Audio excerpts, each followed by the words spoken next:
Welcome everybody, and thank you so much for tuning in to Keeping It Realty. I'm your girl, your host, Yolanda Brockington, and I have with me here Josh Savage. And yes, his name definitely does match with the Savage. How are you, Josh? I'm doing good. Awesome. Thank you so much for being a part of the show. I really appreciate what you're doing in the community, and there's no better way for me to start off season 2 with no one other than Josh Savage here from Baltimore, Maryland, guys. Baltimore on the map today. Let's get it. I am so excited to have you here. Super nervous. I appreciate what you're doing, and I've really been following you for a couple years now, and I thought it would be no better way to introduce you than to get to know you than to do it live. So that's our first time meeting. I've never met him before. Just really appreciate and see his work on Instagram and really love what you're doing as far as in wholesale as well as real estate agent. So it's a lot of things that we have in common. Let the people know, what part of Baltimore are you from? I'm from East Baltimore. Growing up, I bounced around in between two households. My dad lived out in Baltimore County on the west side, Woodlawn area. And with my mom, we went from living from Baltimore City, then we moved to Baltimore County, and then I finished up high school in Harford County. Then from there, I moved to Pennsylvania for my first year of college. Okay, so you definitely did a lot of traveling. Yeah, a lot of traveling. Okay. Moved around a lot, met a lot of people. So I grew up kind of, I would say diverse. I wasn't just in one area all the time. Okay, that was pretty good though. So you got the best of, both worlds for being around different people in your family. So your dad was very much part of your life and your mom. And so that's really good. When did you decide you wanted to get into real estate?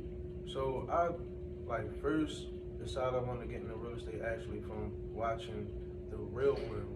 Like them first reality TV shows. Yeah. I used to look at the houses they would be staying in, and I would be like, they look so good. I want to make something like that. So that's what originally had sparked my interest about real estate. And I was probably a teenager then, like 14, 15. But that was when it first popped in my mind, I would like to make houses one day. Nice. So you really wanted to, when you were interested in getting into it more of like a fix and flip, like fixing up the houses and being able to do that. Yep, it was just intriguing to me just because, I ain't grow up in no house that looked like the ones they were staying in. So just seeing it just would really motivate me to have something like that myself. Absolutely, definitely. I can relate. Mine was looking at those $1 billion listings, or you had the fix and flip guy and girl that was in Vegas. I forgot, they were like husband and wife, but they were flipping in Vegas. Yeah, I know what you're talking about. So I would love looking at those shows, and of course like the interior design and just the way they would, map out the deal, and you got to see how much they put into the property, things like that. And of course, it's TV, so it wasn't like all the bells and whistles, but I'm thinking you could be an agent, just slap down and, get this money and do this so quick. But we know in real estate, I always tell people, obviously people look at a lot of people's success and think it's a get rich quick game, and, you can get into it and you can make a lot of money and it's fast. With you, because your success is where it is, but you've been in the business for a while, you put in a lot of, skin in the game. Talk to me about how old were you when you first became a realtor and your age now, and just kind of this span of how did you become as successful as you are right now? So I first became a realtor when I was 26. It was July of 2016. And I had just had my daughter. She's 5 now, so I've been in the business roughly 5 years as an agent. But before me even becoming an agent, I was trying to wholesale for years. I was learning a lot, but it just was really just years of failure. But I would probably try hard for 2 months, then I'd hit some roadblocks, and I'd leave it alone, then come back to it. But it was always there. And then when I was 26, I got a phone call one day from my daughter's granddad say I'm taking a class. He wanted me to take the real estate class with him, so I took it. Okay. And he never did nothing with it. He just took the class. He helped me with studying and everything. I thank him all the time for it, because I probably wouldn't have been, became an agent if it wasn't for him calling me that day saying, let's take the class. Nice. That's interesting. My mom did the class with me, and she didn't do anything with it. She's like, that's your dream. You do it, But I was like, Mom, come do it with me. Yep. My goal was to have a family business with it, right? But, as long as one person is all still running to the family, right? So that was really good. So at 26 years old in 2017, Were you working a 9 to 5? Like, kind of tell me about. No, actually, I never worked a 9 to 5. Like, I might have tried it like a Macy's warehouse or something like that, like once or twice, but that 9 to 5 lifestyle was never for you. For me. I So growing understand. up, I always would cut hair. Like I was just a kid in the neighborhood that always had a pair of clippers, and I would be trying to cut my own hairs. And then I got a bunch of brothers, so I was experimenting on them, and like all throughout college, like I had cut hair throughout college, and then I just decided to work in the shop one day, and I went from just being like a neighborhood barber to cutting the whole like West Baltimore hair, and it kind of grew for me. That really had helped me with real estate too, because all the clients I had over the years of being a barber, like they all really stuck with me, and people buy houses from me still to this day of the barbershop. Interesting. So do you still cut hair now, or what, if somebody called you, are you still involved? No, I mean every once in a while I do it, but I actually own the shop now. Okay. I went back after I left when real estate really started taking off for me. Like I left being a barber, and then probably about a year after that I came back and bought the shop. So Let's I'm talk still about around. that. I love that. And I love how humble you are. Even on your page, like you had posted, and I'll get back into it, but you posted a check for over 6 figures not too long ago. That day, and not even knowing you, I was proud as I don't know what you would think I knew you. I was like, man, that is like amazing. Yeah. Because I know how, you can have those deals, and it happens, right? You could definitely get a good deal, and you know what you're doing. You can really get some money off of it, right? But a lot of people see that and think that, oh, that's his first deal. I got that was, you know what I mean? Like that hype now that's wrapped around the whole wholesale and stuff. It's like, yeah, you can definitely get a good deal. It can happen, and you can make it. And it does happen. But you also, how many times before you got that was you going through stuff? You know what I mean? Yep. Like sometimes people do get that first good deal, and it happens, it does. But also, I like to really see that come up with it, right? So it's like you had to really put some skin in the game. Now you're knowledgeable to know what to do, what not to do. You're teaching a course. And so now this is coming easy, because I always tell people in wholesale, it's just bigger numbers. It's the same thing. You apply the same system. It's just bigger numbers. Don't be afraid of that big number. So to piggyback though, I love the fact that you were in a barbershop cutting hair, and then you went back and bought the barbershop. African American in the community of Baltimore City. A lot of people don't really get to experience this opportunity. Now, what separates you from everybody else is the fact that you took action. You're a hustler. And when I say your last name speaks for itself, like that savage lifestyle, like obviously you sitting here, you're not like all whole beast, but the way your work, it speaks for itself, because now you have that pipeline, you built that up, you're going back into the community, you're buying into Baltimore, you're creating general wealth for your kids. And to be 31 years old, that speaks volume onto the leadership that you have. It's people older than you, and I'm sure you come across people every day. I was like, wow, you're 31, I'm 35. So to be 35 years old, and not to say, oh, if somebody's younger, you can't, accommodate them, congratulate them, or be happy in their success, or come down and say, you know what, I admire you. To be 31, African American in Baltimore, buying back into Baltimore, teaching people how to listen, I'm not going into another area, I'm still in Baltimore. I'm still here. If you guys are not following him, if you're just tuning in to Keeping It Realty, you need to follow Josh Savage. I believe it's Josh Savage Real Estate. See how much I've been on it? Josh Savage Real Estate. Follow this kid on Instagram. Amazing story. You will definitely get education. He's always teaching you about different things, tips and tricks that you could do in the business. And again, 31. Man, what's your goal for this year? Because we're in 2022. Well, what's your goal? I made my goals for 2023, from now to 2023. I like it. It's been more to flip 60 houses between now and then. I actually saw you post that too. Yeah. You just posted that the other day. Yeah. So how many houses do you have now? Right now I have 5 projects going. I got one that I've fully renovated. It's on the market. It went under contract in one day. I know that's right. And your fix and flips are good. Yeah. Because you gotta put in the work and the money and the product. So when you do it, you do it right. Yep, I definitely do it right. They say you can't fall in love with the houses. I try not to, but I do put a little bit of my heart into the house, because I want them to look nice. That's right. If I walk in there, any one of the houses that I buy, I gotta look in and say, okay, if I had to live here, with my family, like what I want to. So I definitely try to make sure it's a house that I would live in, and I try to make something stand out about the house in each one. Whether it's the floors, or we do like an accent wall, or a nice tile in the bathrooms. But I like a nice, real clean cut look when you walk in there. I try to make it all look good. Nice, I love it, definitely love it. So you have a project just went under contract? Yeah, so I got the one that just went under contract. I got a house in Owens Mills I'm putting on the market. My guy should be finishing up today, and then that will probably be on the market by tomorrow. I have another project in East Baltimore by Morgan that I started. I love Morgan area. Yeah. So I got 2 over there right now. Actually, I got 3. I have another house in West Baltimore under contract, and then I got another one by Morgan in Alameda under contract too. Nice. So tell me a little bit about when you are acquiring these deals. For those of you that don't know, obviously he has a 6-figure course, wholesaling course.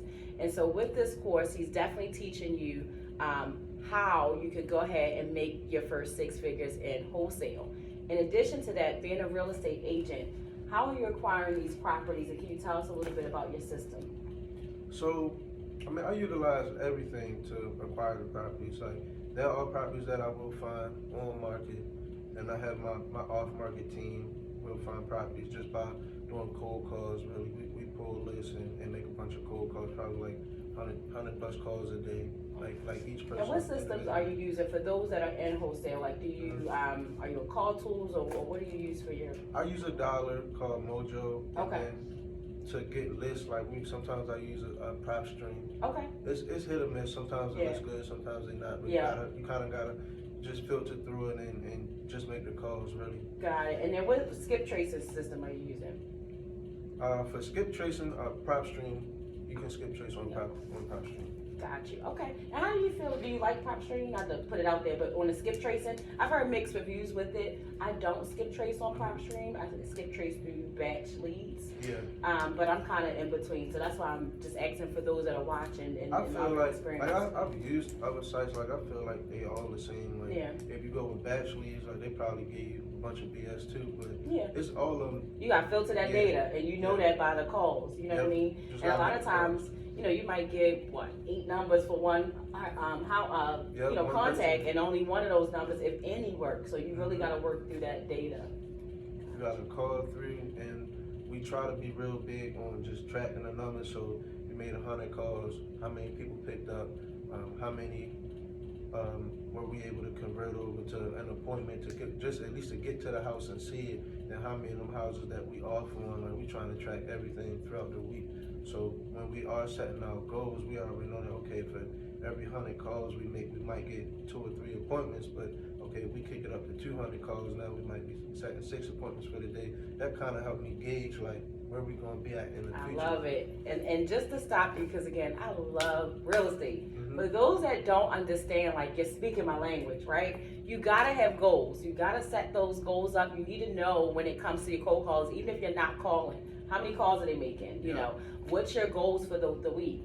I just, with my cold caller, yesterday, I'm trying to get more organized. And so part of me being organized, I'm like, okay, I need to touch base with you every day. Whether it's and it's a 5-minute call that I do every morning, just to kind of say, all right, this is our goals for the day. Even if he already know it and, read his papers or whatever he's doing for the day, listen, we're scheduled to make these many calls. Out of these calls, bring me 2 leads back. Like, this is how I try to, pump him up and amp him back up. But it's so important to have those goals in place, to have that plan in place. And my man said he already got goals for 2023. So if you sleep right now and you just made your goals for 2022, listen, my man's already ahead of the game. We got goals for 2023. Huge goals, which I love, and it's not anything that you can't acquire, right? Because you're already doing it. And it's big, and I hear you say a lot about your team. So, in order to be successful, it's not like it's just you a one-man band. You have now been able to, and how does it feel to be able to employ people? You're 31 years old, and you have people that work for you. It's a good feeling. It's not for everybody, because it comes with a certain level of discipline, and you gotta, like being a leader, it's not something that, I don't think, some people might be born leaders, but it's something that you have to always work on. You're dealing with people's lives. Like sometimes when you put yourself in position to employ people or to have people on the team with you, like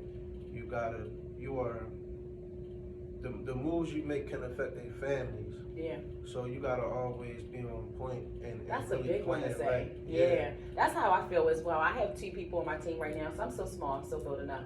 But part of my, and I'll be honest, part of my fear was not being able to pay them. So Right. I'm past that now, but in the beginning it took me a while to like really, all right, I have an admin. She's also my TC and she also does marketing. So I'm trying to move her out of other positions, but right now I've been training her to do so that way she could train the next one, you know, Right. and then I can kind of continue to level up. But it took me a while and I really had to go to prayer with this one because I was like, okay, God, once I take you on, I want to make sure like I'm now responsible for you, like you my child, you know what I mean? Because this is, your business is like your baby, you know what I'm saying?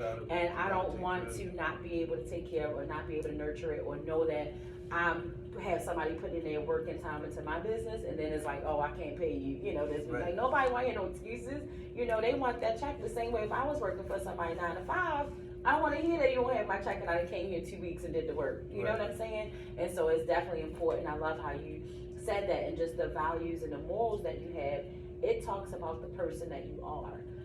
If you're in this business and you don't have that good heart or genuine, not to say you got to do it, but you got to really love what you do. Yep. To be able to be in the business. And that's why I feel like for some people, maybe, you know, real estate ain't for everybody. This business, I have really learned that, and I know you get this sometimes. It might be people that's close to us that, you know, oh, how you do this? I want to do that. I want to do this. Like, you know, you ever post something and you get a ton of inboxes or people hit you up like, oh man, how you do this? I want to learn. Yep. But like, it's not easy. And people will get into it, and as quick as they into it, you be like, hey, you still doing real estate? Oh no, I'm doing something else now. So, you know, you gotta have that disciplined mindset, and especially when you have times where you even talked about it coming into it, not being a realtor, just wholesaling. You had some good times, you had some bad times, you had some times you didn't have anything going on, but you never gave up. You know, you stuck with it, you was persistent. Now you're buying back Baltimore. Like, I don't know about you, but I'm excited for you. I mean, again, I keep saying this, but African American, like, I'm big on that. I'm so huge on that because we have a lot of people still in the streets. And a lot of hustlers honestly do better, and you could do good in this business. Yeah, You're good with numbers. Yep. You good with numbers. You have that hustle mentality. You know, you have that kind of, and I'm gonna keep it with savage, right? I'm gonna sip on that, but you got that savage mentality. And so it's easy for you if you learn the business and you're good with numbers to set those goals, to back what's due, and to, you know, stay on top of people. And so I do find when people do transform their lives and they get into real estate and they have that street mentality too that comes together with it, like they are really successful. Talk to me about your program and how you reach back into the community with your students. Okay, so this started off with me. I gotta go back in time a little bit. So my 3rd year in real estate, I decided to create an actual team. Probably more so my 2nd year, I decided to create a team. I was on a team, and I've always been one of them people that want to. I gotta be at the top, so I ain't like being on somebody else's team. I love that. I just don't. I gotta be at the top. I gotta be in control. That's just me. Yep. But it started with my 2 friends that I brought into real estate. I started off with teaching them, and they would call and would have so many questions. One day I was like, if I had a way I could just record this so they can learn how to do the contract, like they can just keep pressing rewind, and then they'll learn. So I started playing around with like screen recordings on this system called OBS Okay. to teach people how to do contracts. That way I ain't had to take too much of my time. And then when Corona hit, my brother was home. He was sleeping on the couch, and I'm showing him checks and stuff every day. And he was going to work at Amazon. He like, what you doing? He like, he don't see me really working. He just see me on the computer. So I told him one day, I was like, all right, if you quit Amazon, I'll teach you this. So he ended up quitting Amazon. And so I taught him. He started making money, and he would post about it. And then it just kind of grew. People hit him up. Then I taught another brother, and it just started really spreading. Then I'm like, hold on, I can't sit down with everybody and do one-on-ones every day. Right. I was charging probably like $500 just to sit down. I was going to ask you what you charging, because some people do it for free. Yeah, and I'm sure you probably had your I've had my time. style with And them. honestly, every time I gave somebody something for free, when I check back with them to see how they doing, they never even move forward. True. So it's almost like That's it's not even definitely worth true. it. When somebody pay, they They put more the effort serious. in. They Right. more committed, especially if you're paying Mhm. something. Yes, I noticed that. Yep. And it's crazy because the people that you pour into, you giving that free 99 game Yep. that people put a huge price tag. I mean, you know, even now I see some people, and they real estate agents, they investors, they're doing good, right? But people love to be around like-minded people for that mindset and just Mhm. being in the same room and you networking. And so when you go to some of those events, they like $5,000 or more, you know, dollars to pay what I'm showing you right here for free. Yep. I never understood that. So I mean, now I understand why people Yeah. charge more. Yeah. I mean, it's for your time too, Yep. because your time is valuable.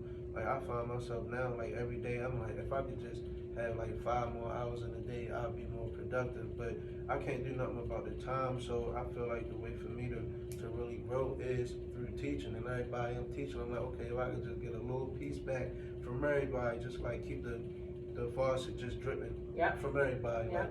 Like, I'll do good, because I can't be everywhere. I can't be on every deal. But if you put people in position and you teach people, like it always comes back to you. Exactly, and that's how you get that story. Right now, you don't have to say, "Listen, hunt people down to get your course." People are hunting you down because they see Yep. the success you've had with people that you have taught. Yep. That is amazing, especially being able to do that for your brother, right? And then your brother, this is somebody that's as close to you that Yep. know the same circle of people. So when people see that, and do you guys have the same mom? Same We dad? do. Okay, so how does mom feel about that? She has 2 sons. Do you have any other brothers? I do. It's 5. I got 5 brothers total. Okay. Everybody into real estate or just one? Just me and this one. Okay. I got one who he's still in college playing football, so Got he it. plays around with it. He actually closed a few deals, but I want him to just focus on more school. on school There and you go. football. But if it's over for him, this lane is always open for him to come work with us. It's open for all of them. I love it. And as far as generational wealth, how old are your children? My daughter is 5, and my son I have a 7-month-old son. Okay, so we got a little newborn. Yeah. Nice, congratulations on Thank that. Bundle of joy, beautiful. So with everything that you're doing, I love to talk about generational wealth. I'm sure you're already planning for your babies and everything. Mm-hmm. Just share with us when it comes to generational wealth, any plans you may have, like putting your kids' names on houses or, having stuff to teach them the business. Are you planning on them being a part of real estate if they want to? Yep. Or So I actually been teaching my daughter real estate since she was a you know baby. what? Hold on, I gotta say this. I've been on your page lurking so much. I did see her in a house, and I forgot what you called it, but she was in a house talking about the house, and I was looking at clips about her walking around and giving her spiel about one of your projects. Yep. That was beautiful, by the way. I let her pay the contractors and everything, so she been seeing it. Like even when times was a little hard for me when I first got in, I would take her when she was a baby, just wrap her face up, put a little mask over her face, and I was still going to houses and everything. This is before Corona, before we had to wear masks everywhere. But she been with me like throughout the whole journey. I She love knows that. she Taking tell them with everybody, you. so my daddy sell houses and he fix them up. I love that. That's beautiful. And the reason I ask is because, we do it because this is business, is how we make our money. But when you start off with your kids doing it as early, we're teaching them the business. Yep. So even as you do get to pay and do those things, that is really good that you teach her early. Yep. And like I said, be able to just start that generational wealth. Do you do any buy and holds, or you just do all fix and flips? So I like selling everything.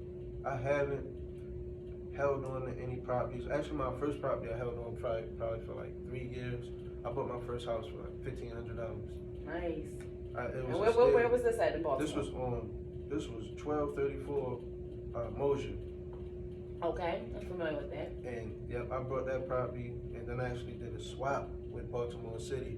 I don't know if they let you do the swaps no more. Like they had the legacy value, and I did a swap with them for a house on Madison Street, and then I ended up selling that house like $6,000, and I packaged it in a real estate deal with a mentor that I had actually. So he wanted a certain amount. I said, well, I'll give you this house. Had a tree growing through it, so I was like, I don't even want to touch this house. Yeah, I don't want to deal with it. So I gave him that one, and we worked out a good deal with that. Okay, that's interesting. And you did this like, what you said, 3 years after you became an agent? Yep. Okay, got it. And so that was called a swap that you did. Mm-hmm. Interesting. And so you guys see, I'm learning something new, right? A swap. I don't know if they do it no more. I heard that I was one of the last people they were going to let do a swap. Yeah. But I'm pretty sure if you have a relationship with the city, like some of the builders do, like I'm pretty sure it still goes on The same way. Mm-hmm. Got it, which is awesome. So now you have your team. You've been building that up. You've been buying in Baltimore. We talked about your courses. What's something that you want to share that you want to just reach back out to the community to let everybody know what you are doing? Well, so aside from my real estate course, like you can go on my Instagram and purchase the course under the link tree bio. But aside from that, something that I've been real big on trying to really push is that, you know, like teamwork is the best way to go. Like, yes. If you for yourself, it probably ain't gonna work out. Like you'll make some money being by yourself, but if you really wanna, you know, hit, you know, new levels, like working with your family is okay. I don't see that much. Like I feel like in our community, like more so like families are divided, everybody doing something different. But I've tried to like really lock in with my siblings and my family, and we all are like kind of working together towards one goal. And I mean, everybody's been happy. That's good. Yeah, and we spend a lot more time together. Mm-hmm. Me and my brother, like we like. I mean, my brother is like my best friend. I of course I have more, but they went, you know, different route in their lives. I got one that's a police officer. Okay. One who is an engineer. He's in Denver, and then I got a brother down in Las Vegas, and then the ones that work with me here. But it definitely brought everybody together closer. My mom works real estate a little bit. Nice. My little sister's becoming a loan officer. So I'm trying to slowly like put everybody in position so that we. I love that. Yep. Definitely love that. You're a huge connection point. Mm-hmm. And it's also about, you know, building those relationships. And a lot of people look outside their family to build those relationships. Yeah. Where you're saying, look, I want to build within the family. Yep. That is awesome. The fact that you can do that, it allows you to spend more time with your family. Mm-hmm. And I've never actually heard that. This is the first time I talked to somebody who's like, look, I want to, you know, build back in. I mean, of course, you have some people in the family that don't want to do real estate or might not be interested. For you, to people just kind of, your family, once they see where you are, they more support what you're doing and like, okay, I know this is working for him. Let's support what he's doing and become a part of it. Or how did you? Yeah, they had to see it first. Everybody ain't you know, you can lead the horse to the water, but that don't mean they're gonna drink it. Right. They had to see it first and be like, okay, I want to try it. Yeah. And then, you know, like them trying it that caused me to have to really be on them and really teach them, because they really, you know, when you teaching somebody, like they really entrusting you with their life, and you know, the next steps that they're gonna be making can be based off you. So you gotta guide them the right way. That's really dope. Yeah. Honestly, like, I mean, I think about a Jay-Z song or a Beyonce song when they talk about, you know, going back down, like nobody's around them that's not making money. Mm-hmm. You know what I mean? Like, if you sitting at the table with me, we all making money. We're eating some kind of way, you know, whether you are the loan officer, I'm the agent, this person's that. And when you build that team within, just so many different things that it does when you're not by yourself, you know. You're not trying to have to do all of the pieces. You can, you know, really rely on other people. Yep. And I think it's good that once you did have your success, to go back down, that's like reaching in back into the community with the program, right? And showing people how to get houses in Baltimore and exactly how to break that down for them to do. Now when you talk about going back to your family and breaking down to exactly what to do, the fact that when you became successful, you didn't forget about those around you. Mm-hmm. You know, God blesses that 10 times fold. Let's talk about your numbers this year as far as a realtor. With you being able to connect this piece of wholesale into it, being able to acquire more properties, being able to decide whether you want to keep it to fix and flip it, decide whether you want to sell it, you still this entire time, no matter what the deal, you get paid as an agent. Yep. Which is the most beautiful part of the story. A lot of realtors don't know, and if you guys are just tuning in, this is Josh Savage. You guys are keeping it here with me at Keeping It Realty, and we're just talking about all things real estate. Josh is from Baltimore, Maryland. He's 31 years old. He's been acquiring properties. We're talking about his course. There's so many different things coming out of this conversation that is good, but now we're just talking about how you're able to utilize all of that and get paid as an agent. I don't know about you, but being able to get paid as an agent is so dope. And every time I put a deal on the market, so many agents do call and be like, hey, can I buy that? Like, you have first priority of looking at deals that come on the market. You have the expertise to write up your own deal. As you acquire these properties, if it is on market, you're getting paid as an agent.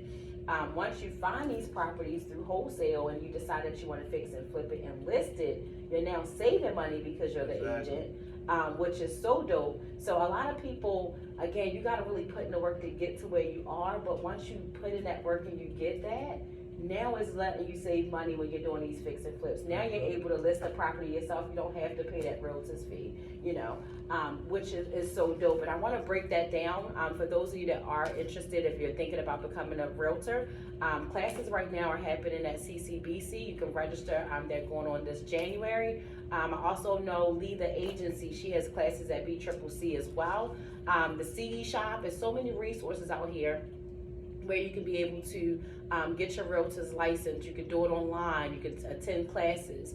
But it's so lucrative if you want to be an investor to also make sure you get your license. Definitely. And so that was another thing that I admired about you is when I saw this, kid, I'm like, man, I'm telling you, I was really like, what the heck? And he in Baltimore. I straight had to reach out because I felt like, even though I didn't know you, I knew you, if that makes sense. You understand me? Like, I saw one of me. I was like, that's my brother right there. Exactly how I felt. And your authenticity and you're just so real on your videos.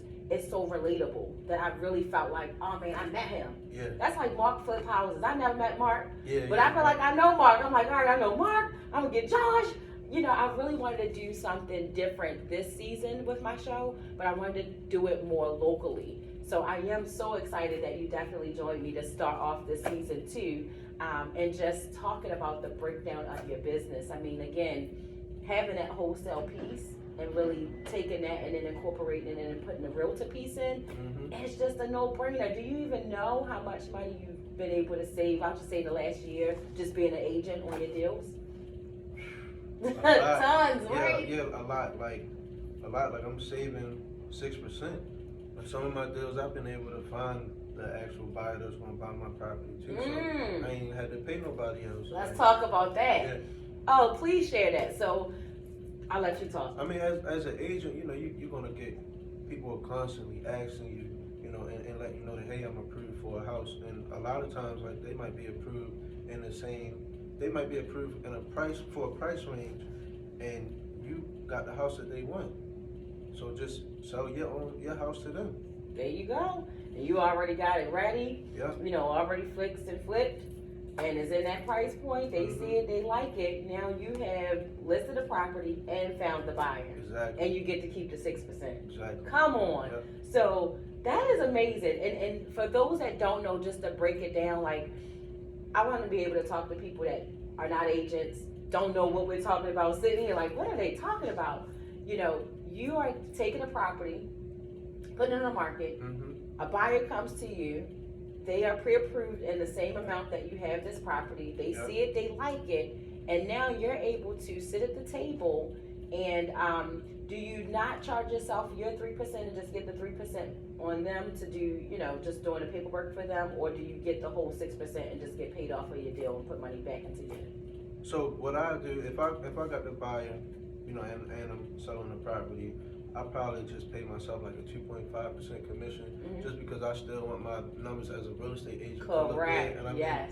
I'm the agent, so the money is coming back. To me.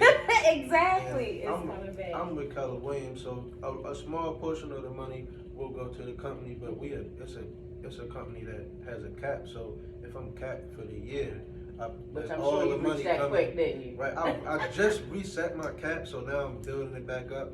Probably be like another month, and then everything will be going back in my pocket. But I'm cool. I mean, I don't own a brokerage. You gotta pay to play, so yeah, I make sure that they get theirs too, and because once I do cap, everything coming back to me. Now, do you have any goals of being a broker? Or are you okay? I actually do. I actually want my own brokerage. I've been talking about it a lot. I Nice. just need to go take the class to become a broker now. Listen, go do it. Yeah. Go do it. You already have everything you need to do it. You know, the team, build it back in. My goal is actually to become a broker as well. Okay. And I want to be that broker because, like you said, I want to be at the top, right? I want to have more control over what I'm doing. Yep. And not have anybody, you know, not that I don't like rules. I got to play by the rules, right? Got to pay to play. But I like to set my own rules. And I told you something about me personally doing wholesale and also real estate, just having that line. I want to be able to do it. And in my brokerage, listen, we can. Let's bring this into the brokerage because it's a lucrative business. Let's bring this into, you know, this way. And so with me, that's definitely a plan to do brokerage. I definitely think you should do brokerage. You got your fix and flips. You already relisted, you know, the properties. Yep. You know, and come up with the avenue where you're training your agents the same way that you're training, you know, in the wholesale, Yep. or you already kind of do that anyway. Now, do you have a team at Keller Williams? Yeah, or I have you- a team. I got a Okay. small team. It fluctuates how many members are on the team, just based off, you know, some people talk a good game and Yeah. when they come in and they don't really put the work in, and Yeah. they kind of, you know, phase themselves out. So that happens, but that's to be expected, like with any business. I think a lot of people look at real estate and like you say, like they think it's a get rich quick thing. But when they actually see the amount of work that does go into it, and it's not so much physical work, it's more work on your mind. Yes, that's It's the a lot of hardest thinking. though. Yeah. That's the hardest. Mhm. A lot of people talk about mindset, but even I myself right now struggle with mindset. Me personally right now, I need to be getting up at 5 a.m. Mhm. That's like my time. I get up at 6, I'll be like, oh man, I can't but just being disciplined. When that alarm go off, just jump up. You know, do what you need to do, get your mind ready for the day. Tell me about your morning routine and kind of, is it something that you do daily or? So my morning routine, I try to get up every day by at least 6:30. I take my daughter to school by 7:40, and then after that by 9 o'clock, I hop on a daily huddle call with my team. Like we just get on the phone and just talk about what we're doing, what we're working on, if somebody need help with something, and then we'll give somebody each day is the motivational speaker, or they're reading off some quote and then they talking about, you know, how the quote can help them and how it can help us. So we try to stay real locked in with everybody. It's a real strong sense of family. I love that. That's my mornings really. As far as working out, I was one of the people that kind of was like an early bloomer for working out, so I was kind of built like my whole life in sports and stuff. So Right. at this point, I'm not working out as much as I should be, Okay. and I'm definitely getting back to it because, like I say, it's so much strain on your mind trying to build businesses that it kind of pulled me away from the gym for a little bit, but I'm about to get back in there. That's good, and I like that morning routine with your team. One thing that I'm doing with my team is prayer. So in addition to the motivation morning thing, just incorporating that prayer. I separate my team, which I should start doing it together, but I'll meet with my admin separate, and then my cold caller, I'll meet with him separate. Okay. So, but having that togetherness, I'm working towards being a team leader within my company. Okay. And so being a team leader, I was like, okay, look, I want to do these huddles, but I want to start it with prayer, and I want to start it with something motivational and early. That way you set the tone for them to start that day. And, really just kind of create that atmosphere, like you said, that family. So not only do you have that atmosphere within your family, you're doing it also within the team leadership that you have at Keller Williams, which is so important. It's important, that bond. It's important to really talk to your staff and talk to, people that are with you, so that way you can bond and just make it better, when everybody's on the same team. So I like the fact that you do that. And is that daily that you do that with them? Yeah, or? daily. Okay, every day. Yeah, we talk daily every Nice. morning. And do you guys discuss goals or whatever it is that's set for the week or two amongst each other? I'll track the numbers, Nice. motivation, everything. Nice. 9 a.m. that's the call. Mm-hmm. And you stay on about what, an hour or? No, we normally be on there like 10, 15 minutes. Okay, real Sometimes quick. shorter. Just quick. just chopping Just it to up. make for sure the day. everybody engaged and ain't nobody, being left behind. If somebody have a question, sometimes people won't ask questions and they really be having them, but we call each other out, like, you need help with anything, or, and normally people, that's when it'll come out, is in the morning. Nice. I love it. Last question because I definitely struggle with this personally. I told you. How do you juggle the two businesses between your wholesale, also being a realtor, with your client base, and you know, how do you really separate the two, but it's also together? But how do you put that out to your clients? It's hard. I ain't gonna lie, it is hard. So you gotta have leverage. Okay. You gotta have leverage. You gotta put the right people in position, and just not try to take on everything. So if I get a client that's calling me because they looking to purchase a home that they're gonna live in, and use me as their agent, nowadays I'm probably not gonna be the one. I'm gonna say, okay, I gotta break it down. Say, well, I do have a team. This person will be the one that'll be showing you the houses and everything, and I'm here for communication. Like, I might pop in from time to time just to show my face and everything. But I gotta let each person, you know, play their role and go ahead and get it done. And if it's on the wholesale side of things, like, we got acquisitions and we got somebody doing, we got a dispo person. So when they coming in, we got somebody going out getting video. We got somebody that's always marketing. So I'm more so there now to motivate, to put strategies in place, and to make sure that everybody's staying active. So that's how I do it. That's good. So now you're at this point in your career where you're able to elevate the delegate, mm-hmm. right? So it's like you're still in the business. You're now just running it. Yep. You're not in the business, but you're running the. Right. I think that for me, that was the hardest thing to learn, because I like being so active. But in order to keep a team, you kind of got to step outside of the team and just work on each person individually. Man, you just throwing them gems like a regular conversation, but that was a gem right there. You definitely got to do that. You know, a lot of people don't get that. Like you said, it took a while. For me, I feel like realtors don't like to talk about the whole wholesale piece, or if they hear wholesale, they kind of shun away, and you got to say, oh, is anybody, you know, investor-friendly agents out here?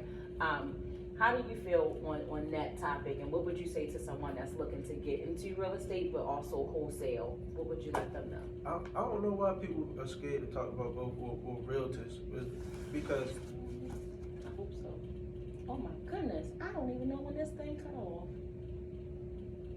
Oh, that sucks, but we keep going because I do have us here. See that? So I was gonna say, I don't really know why there's so many agents that are afraid to talk about wholesaling. It's more so probably because they don't understand it. Most agents don't understand it, but that's a good point though. Most agents don't understand the whole difference between a wholesale and, you know, being a realtor and just separating the two. Right. And that was my struggle. Just trying to understand it at the same time, but then you might get an agent that be like, oh, because I remember I was so excited about wholesale. Again, I was interested in wholesale before becoming an agent. And when I became an agent, I would talk to certain people and I'd be like, wholesale, and they'd be like, we don't say that term. And I was like, oh, we don't say wholesale? Why we don't say wholesale? Yeah, I don't know why. So it's like, you say that you're working with investors. So I'm like, oh, okay, my bad. So I was so excited, but it's like I had to switch up how I was saying it to even have somebody listen to me. Okay, this is what it is. I think that when agents hear wholesale, because they're an agent, they feel like the wholesale is you hiding money from the brokerage. Yes. I don't do that. Yeah. So like, I make sure the brokerage get paid. Yeah. Even on my wholesale deal. So what people don't understand is that, okay, yes, I'm selling you a property that's off the market, or a pocket list, or whatever you want to call it, a wholesale deal, but I'm still your real estate agent too. Yeah. So even though I'm selling you a property that I have an equitable interest in, I still assisted you as your agent. So I'm charging you a fee for being your agent. And it's going to the broker. And on most of my deals, I'm getting 2 checks. So I got a deal. I got 1 check that's going to Keller Williams, and then I got 1 check that's coming to me.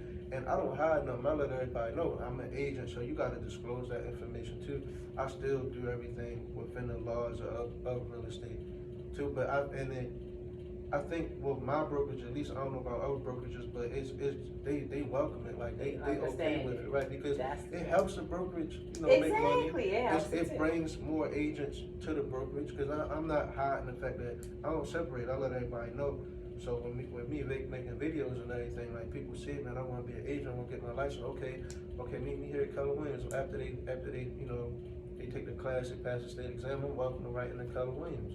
So it's everybody eat. The brokers got to eat too. I love that. Yeah. And for me, when I first got into it, I told you my deal, wholesale first and agent. So my first broker, when I went back to her and I was letting her know I was on wholesale, she kind of was like, oh no, you can't do that, this and that. And it kind of shut me down when I went to my next brokerage to even mention it. So for me, I was like, all right, I don't even want to mention it because I don't want them to say I can't do it. So like I still should be able to do it. I mean, the thing is, technically, like no brokerage can tell you you can't wholesale, because wholesaling is just you investing in real estate. Yeah.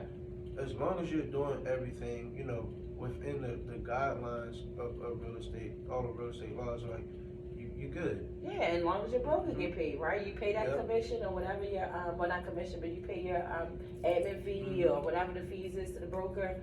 I mean, it's times where I do deals and they don't get paid, but I'm doing that deal from an investment standpoint. And as a real estate agent, if you're a smart real estate agent, every house that you see for sale, whether it's on market or off market, your first thought should be investor first. Like, oh, should I buy this house myself? Yep. I mean, that's why you getting into real estate. You need to buy and acquire property. So you should always be thinking, should I buy this myself? If I'm not buying it, okay, well, how can I make money out of the house? I can sell it to somebody. I can assign it to somebody. You can flip it. It's just a never-ending range of different things you can do with the houses. That's why I love real estate. And for me, it's like I get excited when I do go in a house. My brain just start getting strategic, right? I'm like, all right, what can I do? And sometimes I'll be like, all right, shut down. But I'll be trying to just think of what's the best thing for the client. So when I hit up people, I'm always about options. I find now like a lot of wholesales, everybody getting into wholesale, right? Everybody trying to call and they picking up the phone and they dialing, and it really started messing up the market in a sense where people just want to hang up on you because they get so many calls now throughout the day.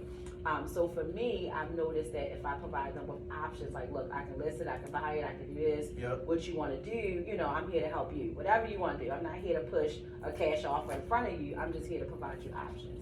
I've noticed once I come from that servitude, then they ease down a little bit, and then it's easier for me to talk to them and, you know, do that. I had a deal, I was looking to wholesale, and once I was looking to wholesale, I realized I locked it up too high.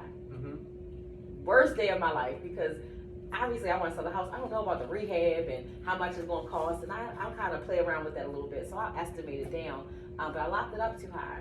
So I then went back and put it on the market, but I literally found a buyer like within the same day. So it ended up turning into, yes, my broker is getting paid, but the intention in the beginning, it was a wholesale deal. Transfer into now put on the market to now, you know, it still was a wholesale lead, but then it became on the market and now it's closed on that. So that deal actually closes Monday. But the lesson for me through that was like, all right, you got to really make sure, you know, you locked it up good with the numbers, because the numbers make sense, right? Numbers is, the numbers is key. And a lot of times, again, you jump in, and I've been studying wholesale for a while, so I really thought I had those numbers good. Like, I looked at the ARV, I looked at everything. But that rehab, that killed me. It was a bigger house. I'm right off of like Garrison. Huge house. The house was like 3,600 square feet. I'll tell you now, you're going to probably spend like $120,000. There you go. Give me some. That's exactly what I got. So my rehab was 80 grand, right? I was like, all right, it's gonna be 80. I talked to somebody else, they told me 100. I talked to somebody else, they said 120 for sure. Like my guy, he good. I'll call him for like ideas and numbers and stuff. But he definitely was like, oh yeah, that house 120 all day long. But see how you know that? You gotta know the numbers. You know, it's definitely about the data. But I definitely appreciate you coming by, hanging out, telling me a lot about what's going on with you in the community. Let everybody know how we can find you again. You can check me out on IG, Josh Savage Real Estate. I got somebody made a fake page, so if you see Josh Savage trading, that's not me. It's Josh Savage Real Estate. Yes, and please make sure y'all stay away from them scam pages. Yeah. I actually saw it when I was looking for you the other day, and I clicked on it and I was like, this don't look like, because you're not flashy, you know what I'm saying? And so when they do those pages, the guy was like in front of this, and then I was like, and then I went back and looked, I was like, that's not his page. But it definitely, they when they see people's success, they try to copy that page and, you know, put it out there as if you're doing that trading. So guys, make sure that you follow Josh Savage Real Estate and not the trading page for sure. Thank you so much for being a part of coming through. I really appreciate your time today. Definitely learned a lot. just to recap, I'm going to talk about everything really quickly about what I've learned today on this couch. So Josh has taught us how to level up as being a realtor as well as an investor. You can save so much money if you are purchasing houses yourself, if you are fixing flipping them, and you are an agent. You can save up to 6% on the deal. Get paid while you're doing these deals. So he fixing flips, he gets paid for it. He's helping clients. He has built a team. A lot that I've heard today on this couch, I'm here to interview you, but you've talked about your family. You've talked about, going back into the community, teaching people how to do this, teaching people how to do it. And right in Baltimore, guys, don't sleep on Baltimore. It's a very lucrative business. You can click on the link below. We're going to make sure that you get signed up to get into Josh's six-figure wholesale course. So if you're interested, the link will also be in his bio. So that way, if you're on IG, you can click right on his bio to make sure that you sign up for that course. Take action today, guys. He has showed you how lucrative it is. I've given you the classes. If you guys want to become a real estate agent, go on CCBC. You can go to BCCC. Lee Agency has there. You can go on the CE shop to become a real estate agent. I cannot stress enough about generational wealth. Again, we have a young Black African-American man from Baltimore, Maryland, going back into the city, buying back into Baltimore, teaching people how to buy into Baltimore. I can't say enough how I really, really appreciate you coming in. I'm looking forward to getting you to come back on the show. We can hear about some great things that you're doing and see how you hit those goals this year. I wish nothing but the best for you, and I'm sure when you come back, you're going to be that broker. Let's get it.